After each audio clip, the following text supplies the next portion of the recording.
ఈరోజు స్కూల్ నుంచి ఆఫీస్ కాడికి పోయి స్కూల్లో విడిచిపెట్టి అక్కడ వెయిట్ చేసి మెక్డొనాల్డ్స్కి వెళ్ళి పిల్లలు అందరు దింపేసి ఆఫీస్ కాడికి వెళ్ళి తిరిగి వచ్చి మళ్ళీ క్లీన్ చేసి ఆలోచించి ఏం చేయాలో ఏం అర్థం కాక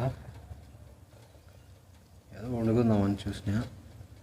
మళ్ళా బిర్యానీ చేసుకుందాము, దమ్ బిర్యానీ అని చెప్పి రైస్ బిర్యానీ, చికెన్ బిర్యానీ, దమ్ బిర్యానీ. రైస్ అయితే 60% ఉడికిన రైస్ రెడీగా ఉన్నది దమ్ బిర్యానీకి. చికెన్ అయితే ఉడుకుతుంది, ఇది 50% అయిపోతే మళ్ళీ అది రైస్ వేసేయచ్చు. దాంట్లో మిక్స్ చేసేది కాదు, పైన పెట్టాలి అంతే. బిర్యానీ బిర్యానీ బిర్యానీ, శుక్రవారం బిర్యానీ, ఈరోజు బిర్యానీ. మన ఇండియా వాళ్ళకి బిర్యానీ లేకపోతే ముక్క లేకపోతే ముద్ద దిగదంటారు కదా, అట్లా ఉంటుంది పరిస్థితి కోవిడ్లో.